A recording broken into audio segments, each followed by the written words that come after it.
Para sa akin sila yung mga bantay ng Sierra Madre. Ito ang Sierra Madre, nasa paanan sila ng Sierra Madre. Itong ilog na to, itong ilog Dupinga, ito yung pinagkukunan nila ng kabuhayan. Ito ay nanggagaling sa pusod ng Sierra Madre.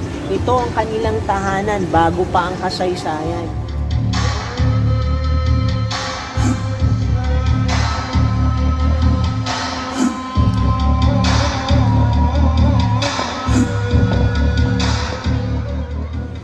Aminin ako sa inyo, napilitan lang talaga ako dito sa project na ito nung simula.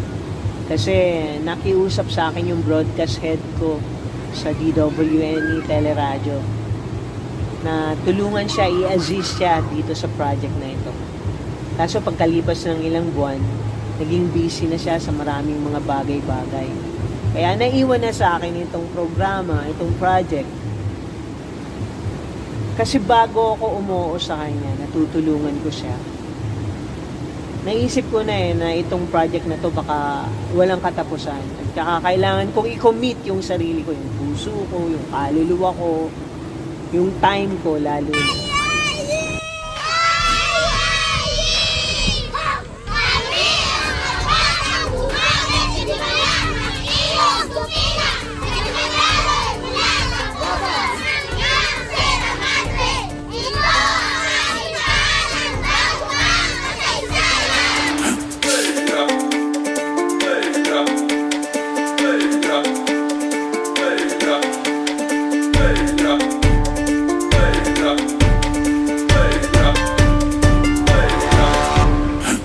Simula lang ang proyekto sa feeding program.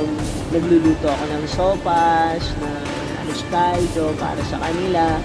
Pagkatapos nun, babasahan ko sila ng kwento, gagabayan ko sila sa kanilang mga assignments, at saka yung mga mga relief goods gaya ng mga damit, ng grocery para sa mga magulang, para sa pamilya.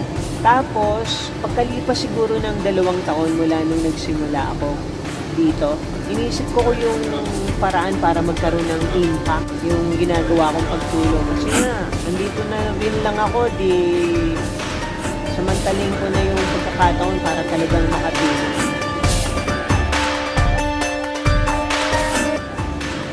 Hanggang sa naisip ko na yung mga magulang, hindi ko na kayang turuan.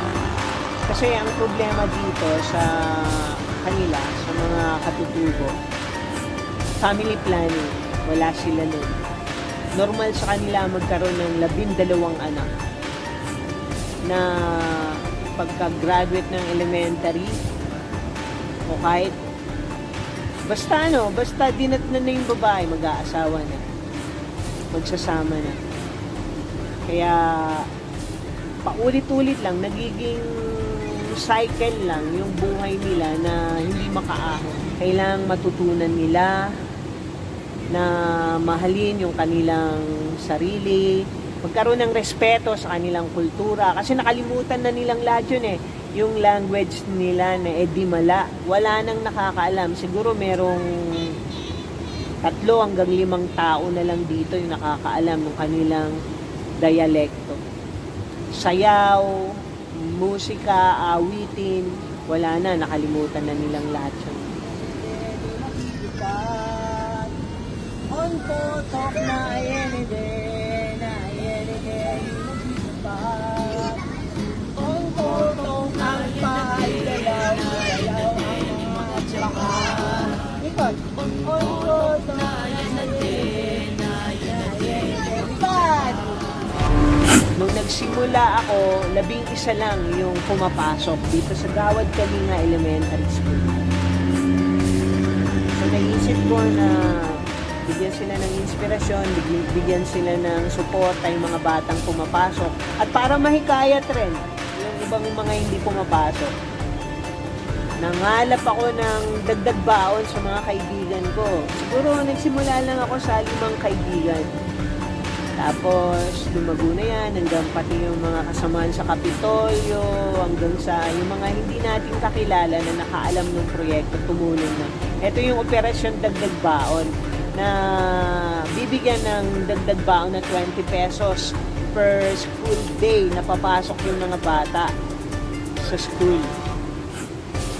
So yun, dahil sa operasyon dagdag baon, mula dun sa 11 naging 47 na last school year yung mga batang nag-aaral. Sa araw na to, magluluto tayo ng pinakamasarap na champurado sa buong mundo. Di ba mga bata?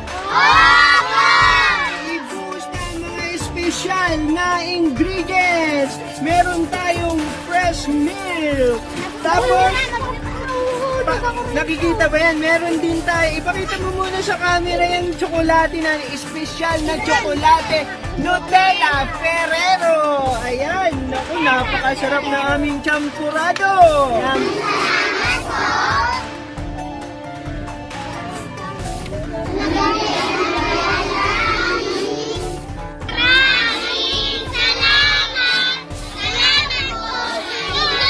Kasi dito sa lugar na ito, napakalapit sa highway. Ito lang yung ito lang yung tulay, ganun.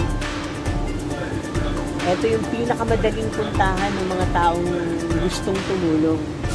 Yung may mga lumang damit, may mga grocery. Dito yung pinakamadaling puntahan ng mga katutubo. Konting baba mo lang mula sa highway, eto na sila. Sa katunayan, pagka Christmas season, Christmas break, halos araw-araw may dumarating dito. Lalo na nung nasimulan namin tong proyektong ito. Ako kasi pinopost ko yung mga pictures, yung mga videos, bilang pagpapasalamat sa aking mga kaibigan, sa mga sponsors na tumutulong. Maraming salamat po sa kompletong uniform ng pang high school!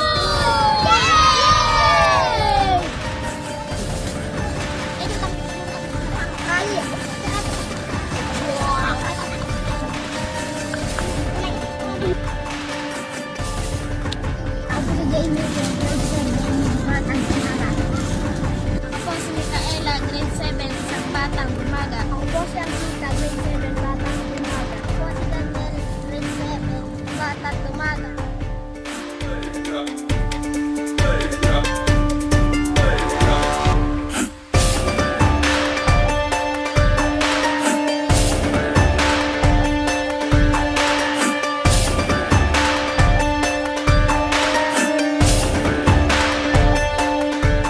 Itong mga batang ito, sila yung dapat magbantay, sila yung dapat magtanggol nitong Sierra Madre, nitong kanilang lupain, nitong ilog Dupinga.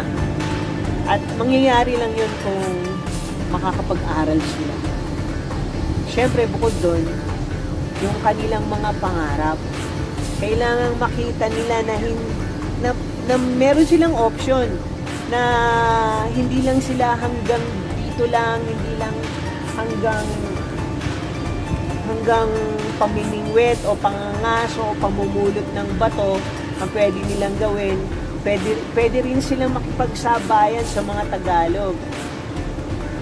Pwede rin silang mangarap ng ibang klaseng pangarap na hindi pinapangarap ng mga ninuno nila.